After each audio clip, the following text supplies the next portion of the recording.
अरे वा, काय भाजीला स्वाद याला मंडळी. आवडली ना ओल्या शेंगदाण्याची भाजी तुम्हाला? चला तर मग रेसिपीला डायरेक्ट सुरुवात करू. तर मंडळी, तर हे पहा, हे ओले शेंगदाणे आहेत. तर आता भुईमुगाचा सीझन चालू आहे आमच्याकडं. उन्हाळी भुईमुग म्हणतात, शेंगा काढणे. तर मला 1-2 घरचा वानवळ आला शेंगाचा. तर मी काय केलं, या अर्ध्या शेंगा सोलून त्याच्या शेंगा तयार केल्या. तर हे पहा बसून. आणि ज्या अर्ध्या शेंगा आहेत ना, तर त्या उकडासाठी ठेवल्या. तर हे शेंगा मी काय केलेले आहेत, अशा निबर पाहुण्या का अशा फोडायच्या.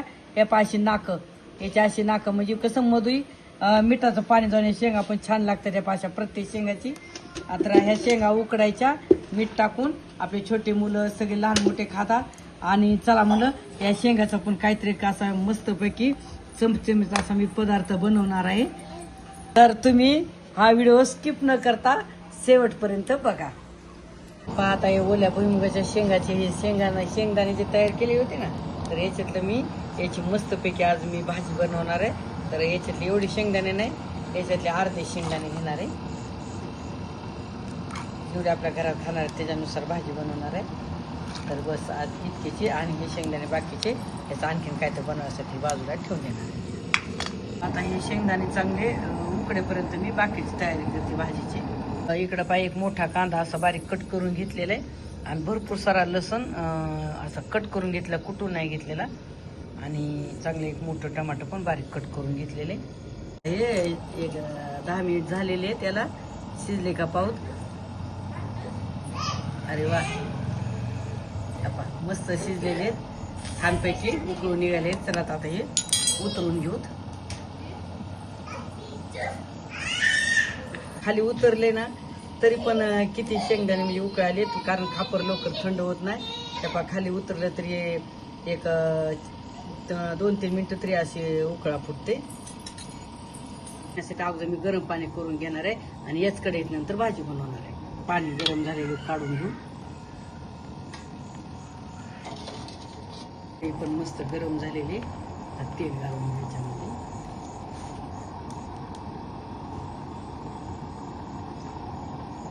त्यात लसूण घालणारा भरपूर कट केलेला छान फुलला. आता याच्यात कांदा घालायचा.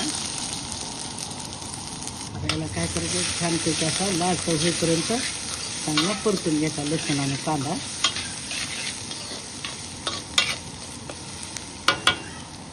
कांदा पण छानपैकी लालसर झालेला आहे. याच्यामध्ये काय करायचं, कट केलेलं टोमॅटो घालायचं. ह्याला पण चांगलं परतून घ्यायचं.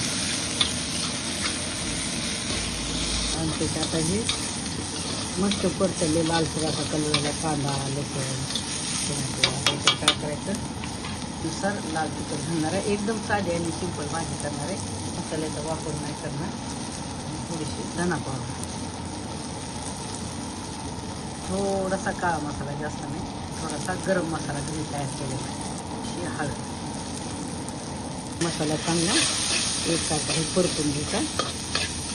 चटपटी रेडीमेड विकतचे असे दुसरे मसाले टाकायचे तर टाकू शकता, पण एकदम साधी थोड्या मसाल्यामध्ये मस्त भाजी करणार आहे. तर आता याच्यात काय करणार आहे, मी जे गरम पाणी केलेलं आहे ना, तर थोडंसं गरम पाणी घालणार आहे. ते शिजण्यासाठी.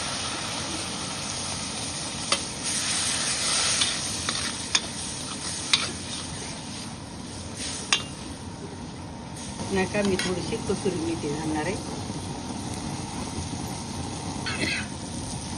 आणि यात थोडीशी जिरा पावडर. तर पाणी मस्तपैकी शिजलेलं आहे मसाला. आणि पहा इकडं कसं तेल सुटलेलं आहे. ते बाजून तेल सुटलेलं आहे, छानपैकी शिजलेले. आता याच्यात काय करायचं, आपल्याला उकडलेले शेंगदाणे आहेत ना, ते शेंगदाणे याच्यात घालायचे. ते छानपैकी ते परतून घ्यायचं. आणि कुठलाच मसाला न वापरता लाल तिखटाची पण एकदम भारी होते. आणि मसाल्याची पण भारी होते. पण मी आता उन्हाळा आहे ना, घरी मी उन्हाळ्याचे दिवस म्हणून मी थोडासा मसाला कमी वापरला. चवीनुसार मीठ. हे जे आपण शेंगदाणे उकडलेलं पाणी ना, मी फेकून न देता याचा वापर करणार, कारण या पाण्यामध्ये खूप सारं विटामिन असतं.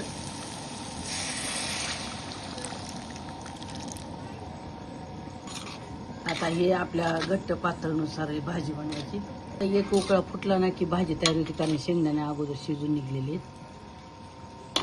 थोडं मी गरम पाणी घालणार. तुम्ही अंगापुरता रस्सा करू शकता सरबरी, किंवा चुरून खायला पातळ बनवू शकता. चला मी मिडियम साईजची अशी करणार आहे. खळखळ चांगला उकळा फुटल्याचा. पहा कसा कट आलाय वरी, मस्तपैकी अशी तरी आलेली छान.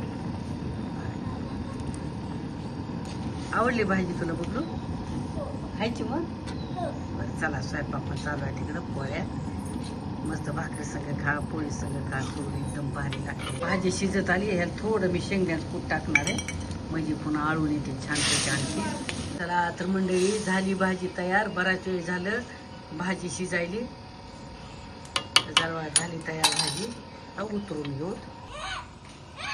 तर मंडळी पहा, एकदम मस्त कढईतली आता भांड्यामध्ये भाजी काढून एकदम छान असा स्वाद यायलाय. तर मंडळी, कधी आपण ओल्या शेंगा आणलेल्या शेंगा उकडून खातो, खाऱ्या शेंगदाणे खातो, असे वेगवेगळे नमुने. तर चला म्हणलं याची मस्त भाजी बनवते, एकदम छान झाली चवीला.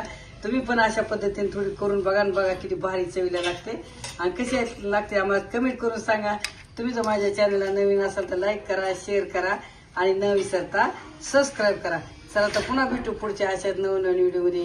धन्यवाद. रामकृष्ण हरी.